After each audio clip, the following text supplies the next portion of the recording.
Hello, and welcome to That Girl Magic, the podcast where we explore the transformative power of wellness, self improvement, and magic. I'm your host, Karinna Franco, and I'm thrilled to embark on this journey of discovery with you. Hi, welcome back.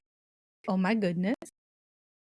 This episode is literally being extremely inspiring. Like, I had to pause everything and just come record this because I just have the ideas flowing and I need to talk about it. So, I want to go into the topic of relationships and their spectrum because I feel that we are in a society right now that we seem to only be able to create relationships that are either toxic, unhealthy, or downright abusive at times. And I'm not saying this for everyone. I'm saying that I'm a little tired of seeing this thing of like situationships and we are just talking and the we're figuring it out. Like, what happened to just being honest and being like, "Hey, I'm into you, but I don't know where this is going." What happened to telling your crush that you like them?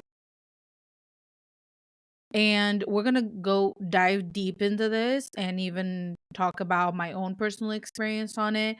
And I would love to hear your guys' stories about this. So if you guys want, you can go into my Instagram um on that girl magic, and you will be able to most likely find a post about this episode and go ahead and you can comment your story on it and share your stories, um, because we gotta heal from this. So let's start by first unraveling the situation. So I would like to talk about the situation about the relationship spectrum. What I mean by that is there's three main categories of relationships, and it has nothing to do with specifically love or friendship of anything. It just has to do with relationships in general. And I think a lot of people don't understand sometimes the difference in between the levels of the relationships, no matter the type that it is, whether it is with a family member, with a friend, with a loved one, with a partner, whatever it is. There's levels of when it is healthy, unhealthy, and downright abusive. So, when we're looking at a healthy relationship, it means that both you and the other person involved in the relationship are communicating, they're respectful, there's trust involved, there's honesty, there you are both in some sort of an equal ground. What I mean by equal ground is that no one is trying to take control over anyone. You enjoy both of your personal times away from each other. So that means that you both have hobbies that does not involve each other. So you have a life beyond that relationship. And you also are making mutual choices. What I mean by mutual choices is you have commonalities, and also like things are healthy when it comes to financial and economics if it involves something like a family member or even a partner, like a loving partner. When we go into the unhealthy, that's when stuff starts to shift. If you think about maybe a healthy relationship that you've seen or that you witnessed along with um, someone that you know, you would come to realize that it starts to get interesting, if you know what I mean. Um, when you are in a healthy relationship, you feel so good. Butterflies don't exist, okay? Butterflies is not a thing when you're in a healthy relationship. Butterflies is this anxiousness feeling that you get when you seem to like something is just not right. Like when you are healthy, in really healthy with yourself and with someone else. You don't have the feeling of butterflies, because butterflies is anxiousness. Butterflies is almost like this panic like feeling, this worry like feeling. Um, you can feel all kinds of things, but that feeling of the butterflies, a little pit in your stomach, that's anxiety. And if your relationship starts with that kind of feeling, most likely it's not a healthy one. But we'll get deep into the unhealthy relationships. So unhealthy relationships normally is pretty much the negative of the healthy. You're not communicating, you're disrespectful towards each other, it's not trusting, like the trust has been broken a long time ago. No one is honest with anyone. Um Someone is trying to take control. That could be by preventing you from seeing family, by telling you what to do and not to do. You only spend time doing things. What I mean by that is, like, you don't have a hobby, you spend time with each other, and that's it. What I mean by that is you don't have a life outside of the partner or of the family of the person. You're also pressured into doing certain things that you might not like. Let me give you an example. Let's imagine that you don't like dancing, and the person that you want to hang out with, that you are in an unhealthy relationship, loves dancing, and they pressure you into dancing when you don't feel comfortable with your body, when you don't feel confident, when you don't like it because whatever reason, or even if, for example, you have an injury that makes it painful for you to do it. And also economically, especially if we're talking about people that live together, it's very unequal. What I mean by that is your partner could receive more than you because for whatever reason, but they expect you to pay for everything, even though you receive less than them. That is very unequal and not particularly balanced, depending of everyone's economic situations. And then we go into abusive. So abusive, I will say, I'm gonna very much just scratch the surface. There's a lot more going on with this, because we get into the part of, you know, uh, from God, it's even hard to say the word, but basically, it goes into trauma bonding. It goes into assault. It goes into God. These are the times where, like, it really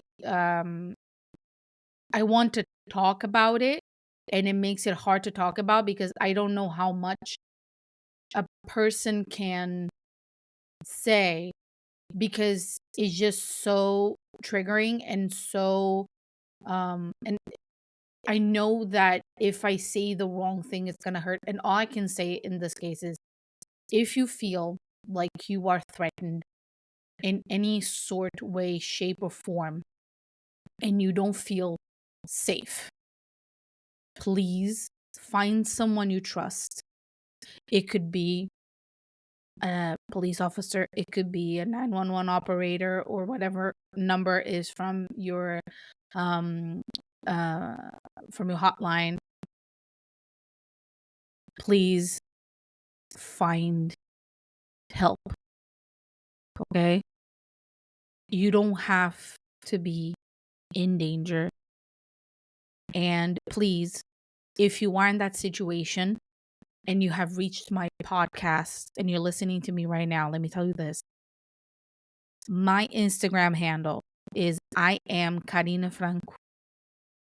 You can DM me there, or if you prefer on the podcast, it's thatgirl.magic with a K.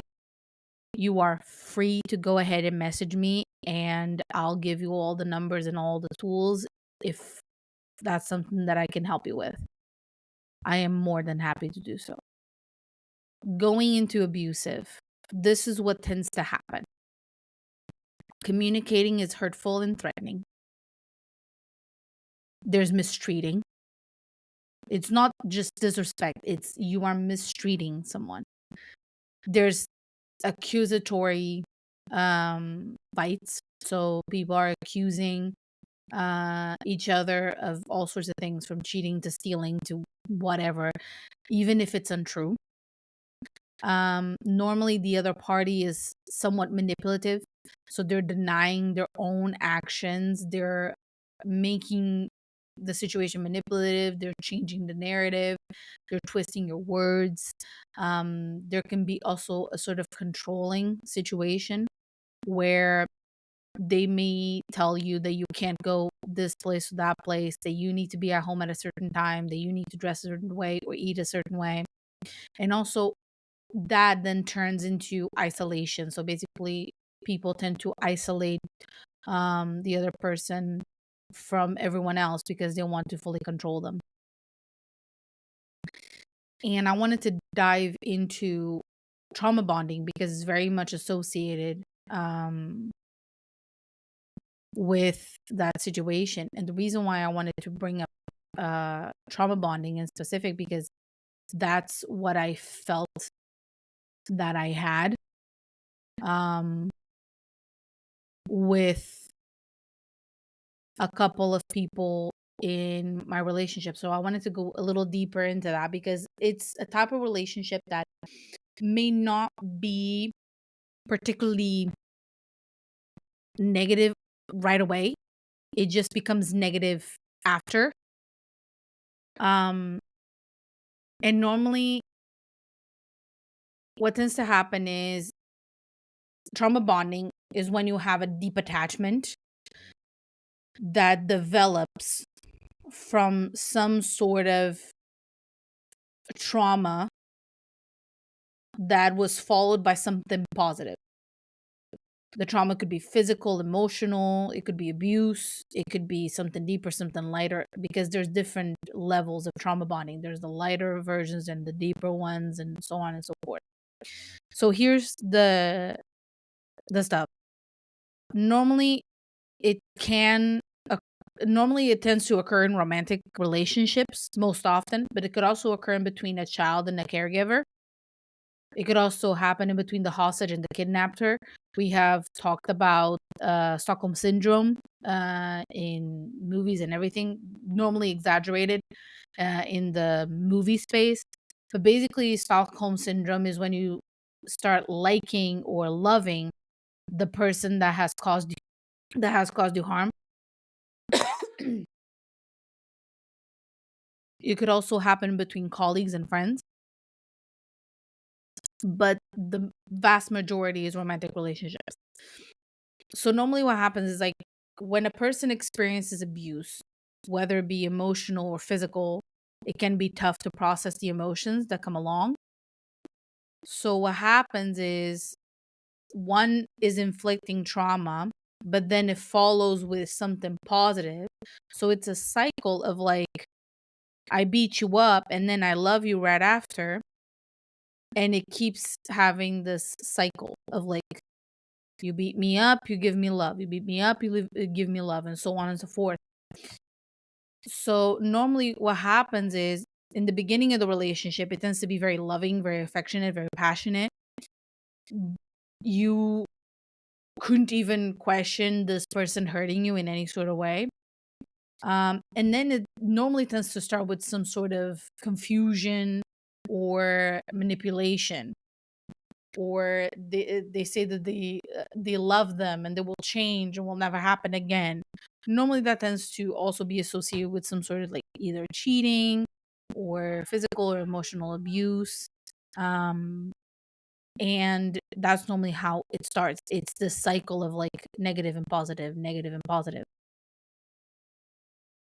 And the reason why it's really strong, why it's really hard for people to get out of the trauma bonding, is because you have this intense emotional experience together, where in one side you're feeling this, like, strong love like feeling or even lust like feeling, and then that feeling is so strong that it makes the person involved in the trauma bonding basically say, oh, it's okay because they love me.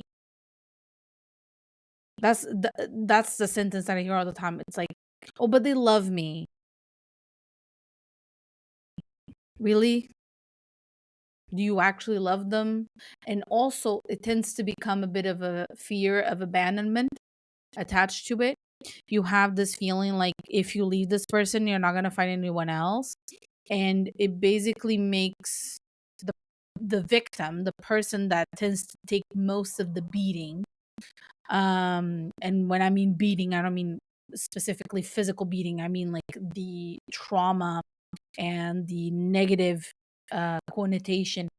It makes them believe that this is all they have and they have to say because this is all they know.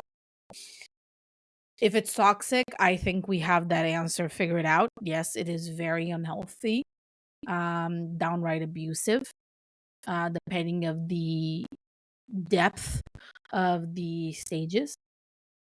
So normally, and I'm quoting an article that I'm seeing here from Sandstone Care. They they state that there's 7 stages of trauma bonding.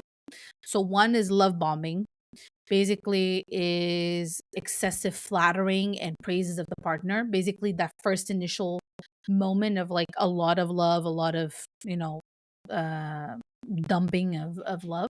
Then you have the trust and the dependency. That's the second stage. And normally that's when the side that is going to create the infliction of the trauma, in case if it's only one sided, it will start to want to do anything to gain the trust and the dependence. Then you have the criticism, which is the third step, which it starts to blame to make them feel bad about themselves. The fourth is the gaslighting, saying basically they start to manipulate the person into believing that they're crazy.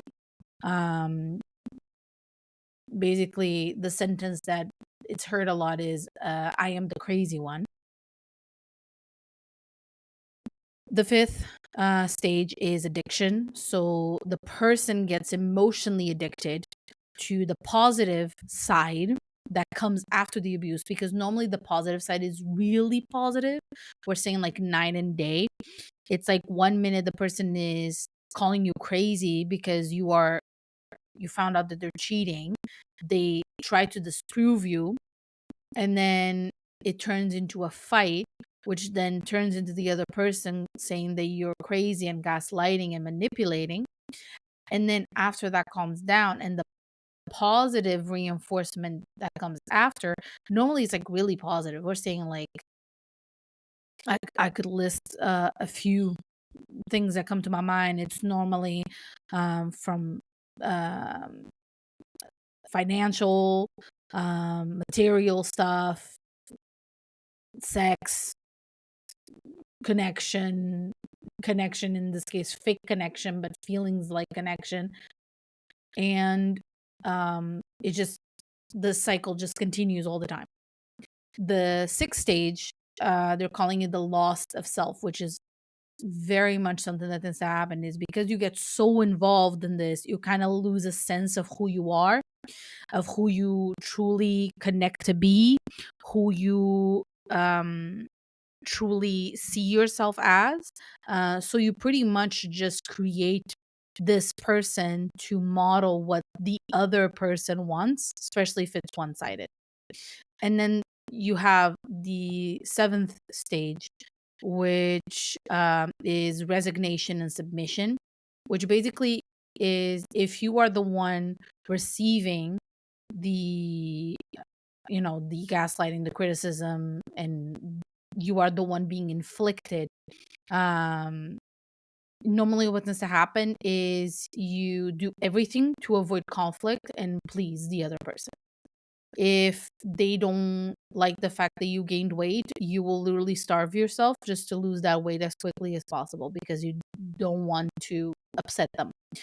Your life becomes um a walk in eggshells to make sure that this person does not get triggered and does not hurt you, so that you stay with the positive for as long as possible.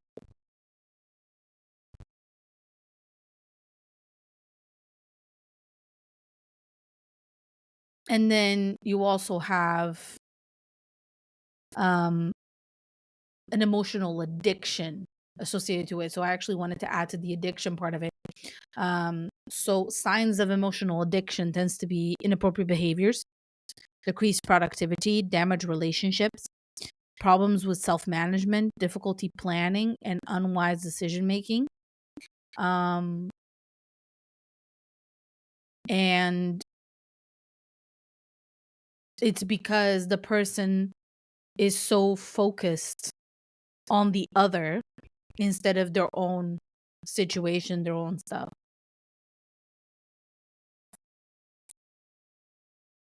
And if we go and compare to healthy relationships, this has nothing to do with healthy relationships whatsoever. Um,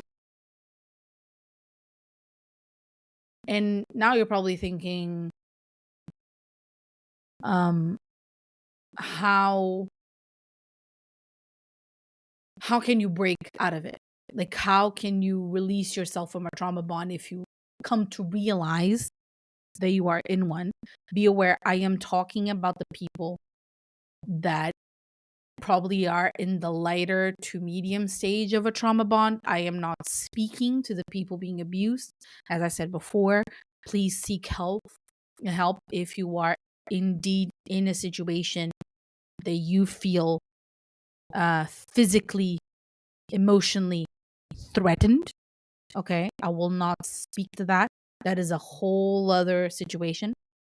To the people that are in a trauma bond that is lighter to medium severity, so something that hasn't gone physical, something that hasn't gone deep enough, or you realize it soon enough, normally is acknowledging where you are, is realizing what is happening, um, instead of hoping for it to change, is also looking at the evidence. So basically looking at your relationship and analyzing it.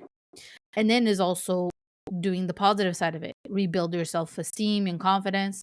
Focus on yourself. Practice self-care, positive self-talk. You may feel the need to get into therapy. Idealistically, most likely this relationship will end. And let me make it very clear. There's a lot of people in this world. I am sure that you will find your soulmate. This is not the only person. And your person will not make you feel hurt. Put that in your mind. Your person, I'm specifically talking about romantic relationships now. Your person will not hurt you, because the person that will be your person will be the one protecting you from the world. And what I mean by that is not the abusive, let me hide you from the world. I'm talking about if something were to happen to you, they will be there for the good, for the bad, for the awful, for the horrible. They will be there. They will not do the cycle of let me beat you, like let me crush you down and then try to build you back up. They will not do that. It's the complete opposite. They will lift you up, always. You could crawl yourself into a hole, they will dig you out of it. There will be honesty, there will be trust, there will be understanding, there will be balance.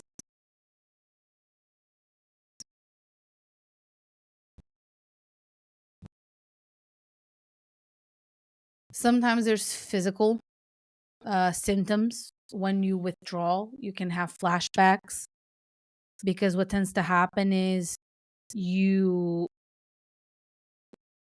have moments where you only see the positive and you miss the positive. You may feel a craving emotionally.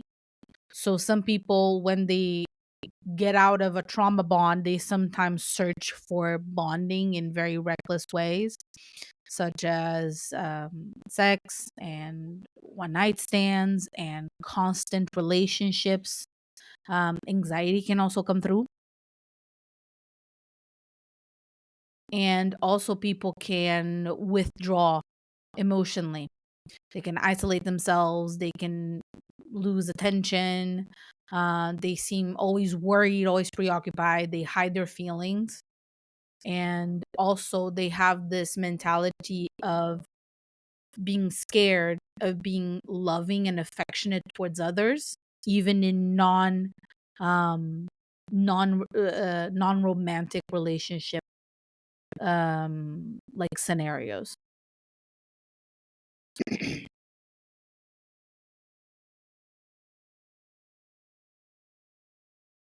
So I wanted to actually talk about my own personal experience in relationships, um so that maybe someone could either relate or have a moment of understanding how I dealt with it. So, a little background story on me. I am 28. I'm going to turn 29. Um, Probably when this no, this episode airs, I'll be 29. And I never had relationships that lasted longer than a month or two, because I either would feel bored or I would be ghosted by the person that I was dating. And this stemmed from the fact that pretty much most of the relationships that I had occurred before I even turned 18. And they were based off of teenage hormones, and they were based off of teenage mentality. So, what I mean by that is pretty much every single relationship that I had up until the point of my longest one, it was a case of I kind of like you, you kind of like me, let's try to date. And it was like the typical hold hands and kiss, because you don't have the mental capacity to think deeper than that. Um, and most often it was a case of a bet with a dude that tend to happen. So there was like three instances that I wouldn't even call date, but I went on dates with guys that basically they were dared by their friends to date me and see if they were able to convince me to either like kiss or undress, um because they just had this stupid bet because I was the fat girl of the classroom, and they thought that they could, you know, fuck up with me. And let's just say that some of them did try, but luckily I had my head very much on my shoulders and I realized it right away. So most often than not, I would break it off. There was two instances in particular that I believed them because it went on for like 3 months and the other one was 4 months. So I truly did believe that it wasn't that case, because the other time that I noticed it was within a week they were trying to like get me to show private part of myself. Um but the other ones I truly believe like, okay, this could actually be a relationship, and then it ended up still being one of those situations. Um I dated all kinds of people. Some longer, some shorter. But my longest relationship was many years long, many years long. Um, I loved this person deeply, and I also hurt a lot with this person. It was a form of a light trauma bond. I was never physically hurt, but I was very much emotionally hurt. And this person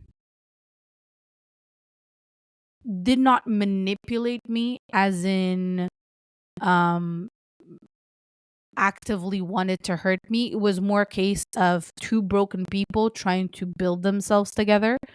Because when I met this person, I was turning 18. I was considering um not being in this world anymore. And I was pretty much saying, I don't see a life beyond this. I'm just going to leave. And this person came during a time where I was very negative, very depressed. And they came in and they gave me a new perspective in life because of their energy, because of their laughter, because of their happiness that they invoked in me, which caused me to fall in love with this person. And this person, to this day, I believe that it loved me as well. But two broken chunks don't make a whole. And that came to be very true about our relationship. Every single time we tried to build ourselves up, something would happen that would break us back down. And it was trying to put puzzle pieces together that did not match on the same set. And it was not from lack of love or lack of affection or lack of care or trust, even. It was just we were both broken and we shouldn't have been together because we should have healed apart. And looking back at it now, after breaking off the relationship and remaining as friends, it came to realize that we work really well as friends, awful as partners. We work well to hang out with each other, have a kiki, have a good time, not to have a relationship that now that I'm turning 29, I'm thinking I want a partner to settle in, have a life, have kids, have a marriage, build a life together. And this relationship was built on me feeling like crap, feeling not like myself, not being confident, not being good, and this person feeling very much in a similar situation. And the last thing that I want is to prevent myself from growing and preventing the other person from growing. So as a friendship, we work amazingly well, and I think that's why we stayed for so long together, was because there was a friendship base in the relationship. But there was definitely a lot of moments where I felt unjust. There was a constant cycle of stuff going wrong. A fight would break out, the because of my people pleasing tendencies and because of my role models for relationship in my life being very much the I gotta fix everything mentality. I felt like I needed to fix this person, and I felt like I needed to fix the situation, and I had to take things into my hands. So I was also very much in my masculine energy instead of being in an equilibrium, which is ideal for the person. Is you gently flow in between the energies and you bring one out more in certain occasions, not a constant. And my issue was that is that I was constantly in my masculine energy. So I was the action oriented, the I gotta fix everything, the I gotta do everything, the I need to maintain this. And that person was very much in their feminine of the I'll let them take care of it, I don't know how to do this, and very much in the defeating perspective.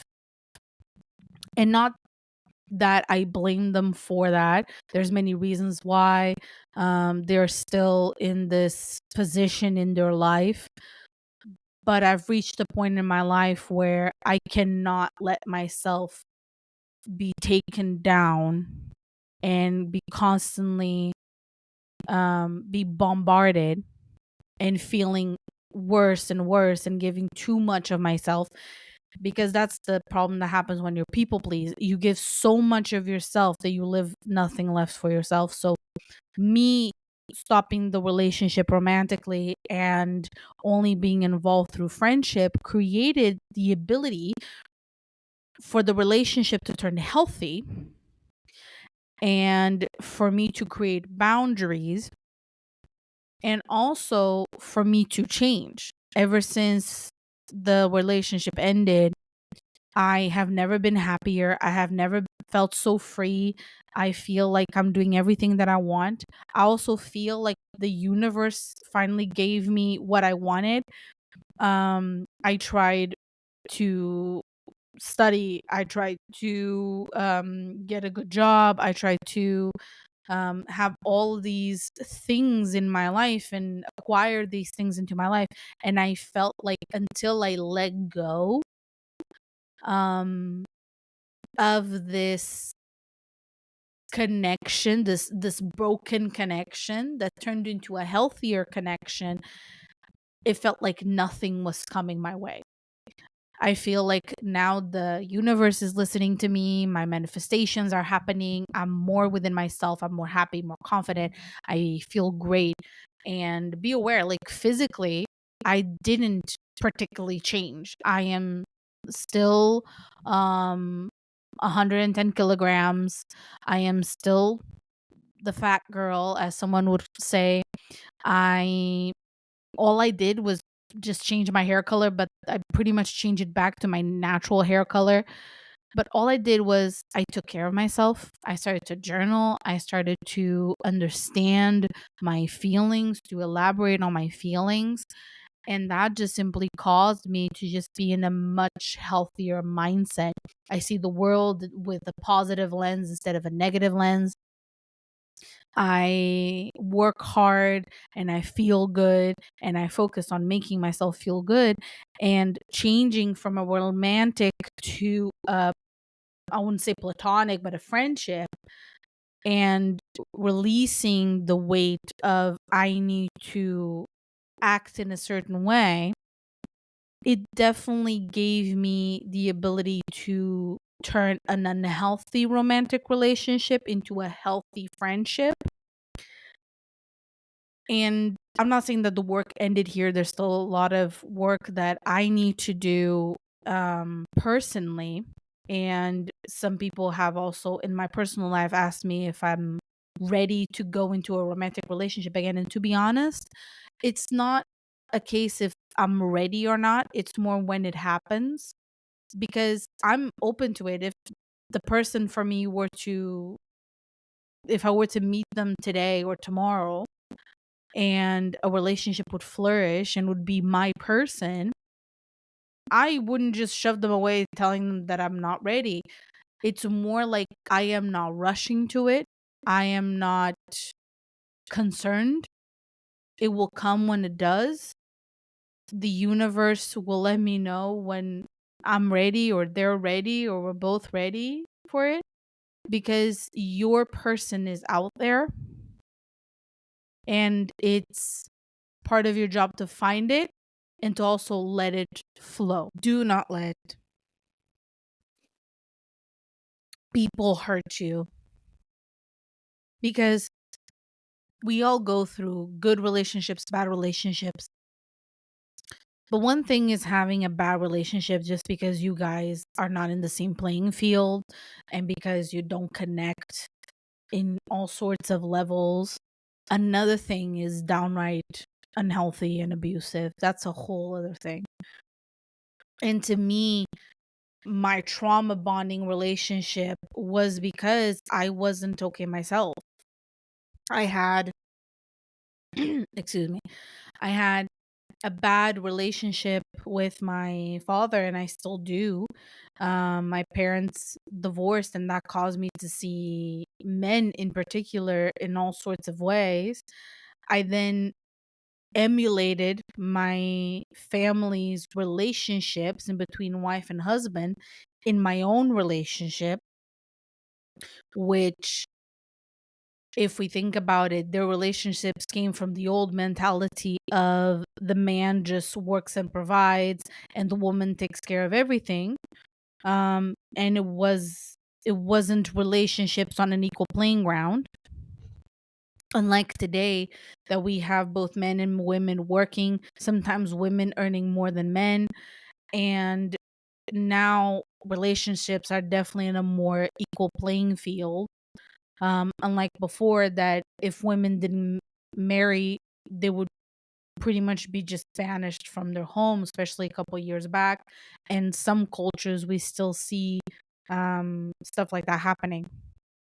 But I emulated my um the women in my family in my own relationship, and I came to realize that that's very negative in a way, because I was emulating people that were married and people that had different personalities into my own, um which caused for me to have a people pleasing mentality. It caused me to be in a constant insecure state.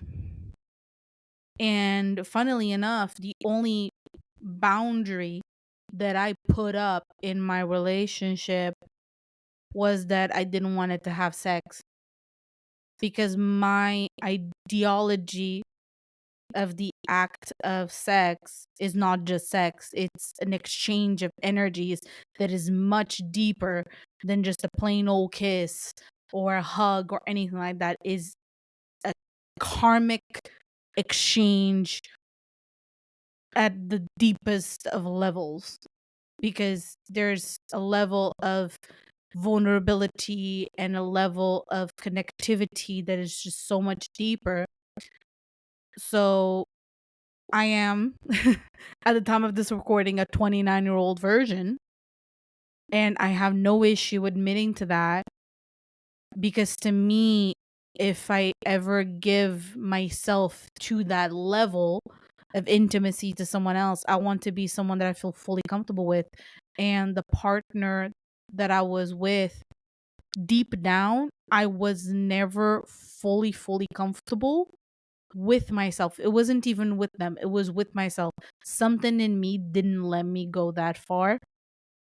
So that was a boundary that I ended up doing, which also came along with the fact that I was abused by a stranger during the course of our relationship, which also caused me to have um, further emotional issues down the line, which then definitely caused me to not even think about pleasuring myself, let alone thinking about pleasuring someone else and someone pleasuring me. Um, I just realized this is a long one. Oh my gosh.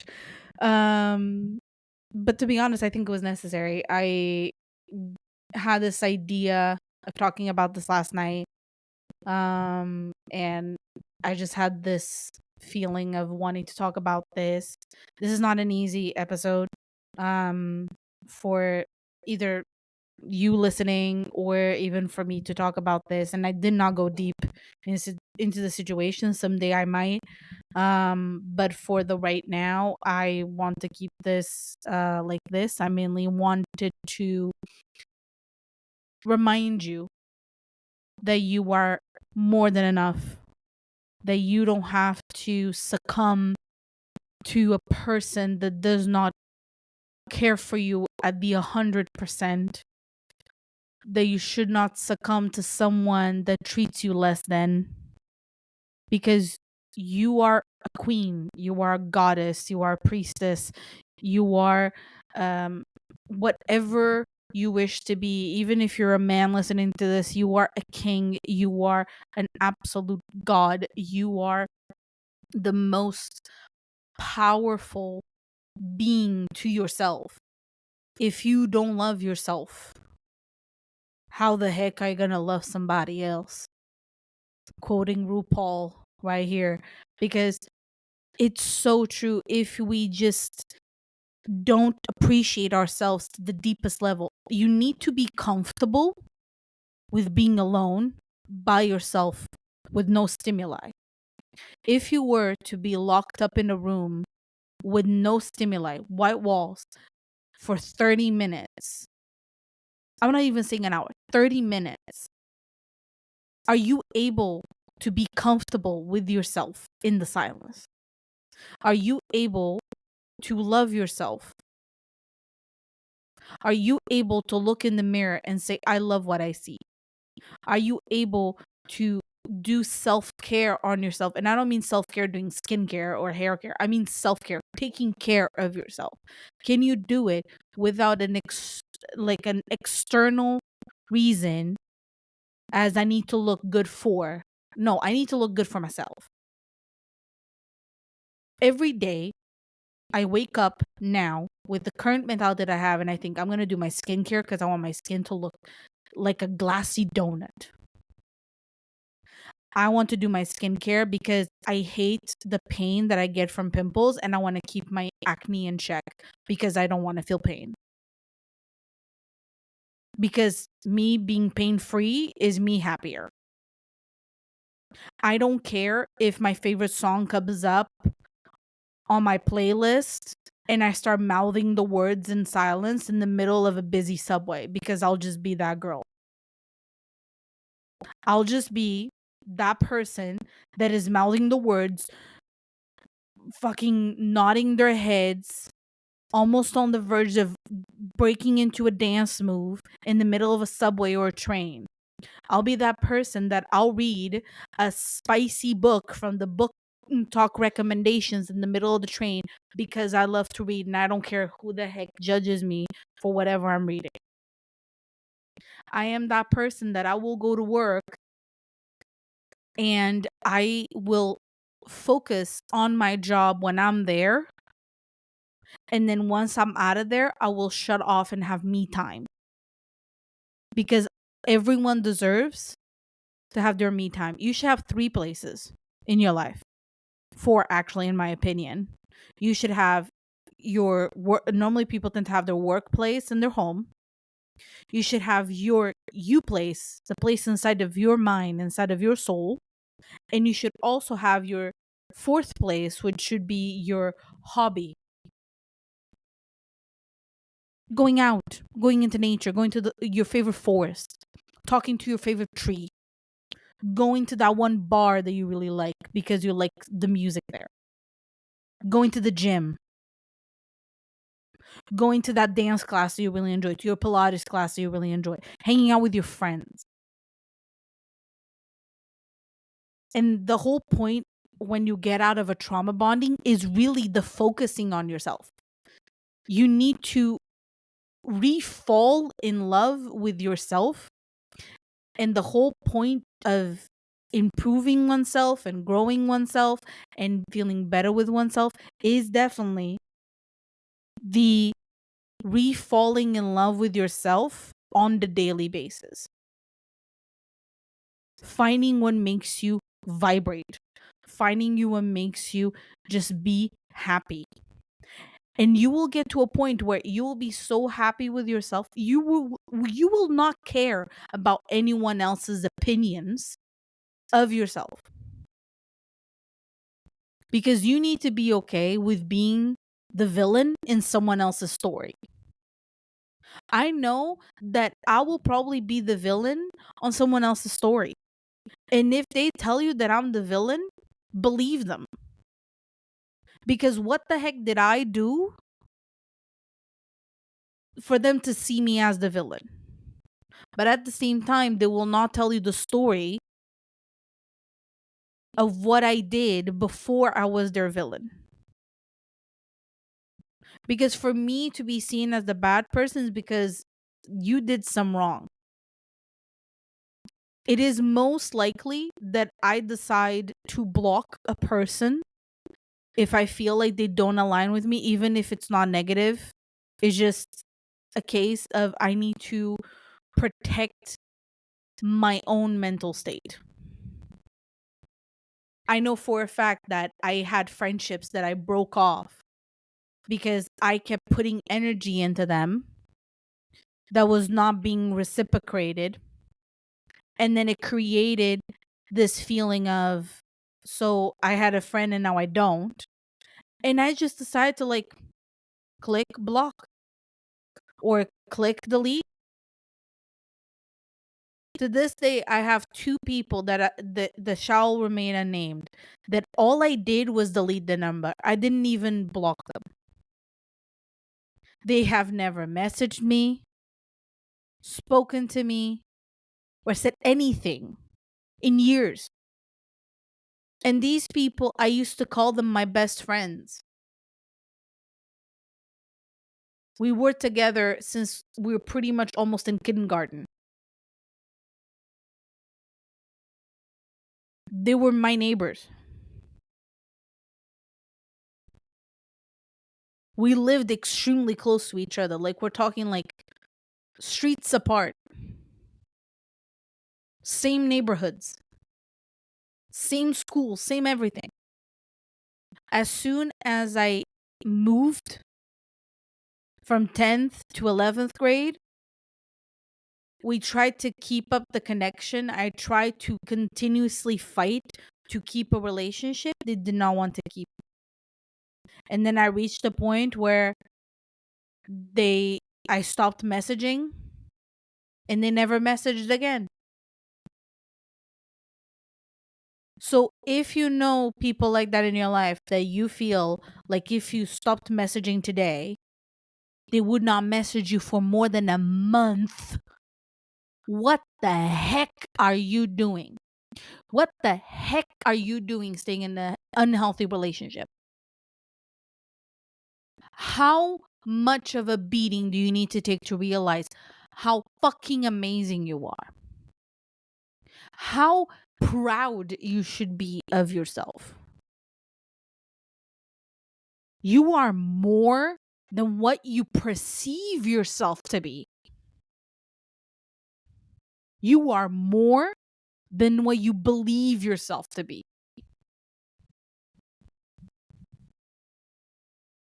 Because the day that you come to realize who you truly are, who you truly can be, and the things that you have the capability of achieving, you will be unstoppable.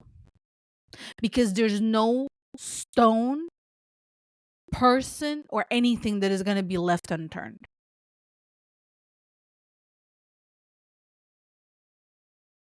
Nothing. Focus on healthy relationships. Focus on yourself. Create the friendships that will last a lifetime. And if you wish to find your person, make sure to know that they are out there, and it will feel so easy to be with them. It will be easy.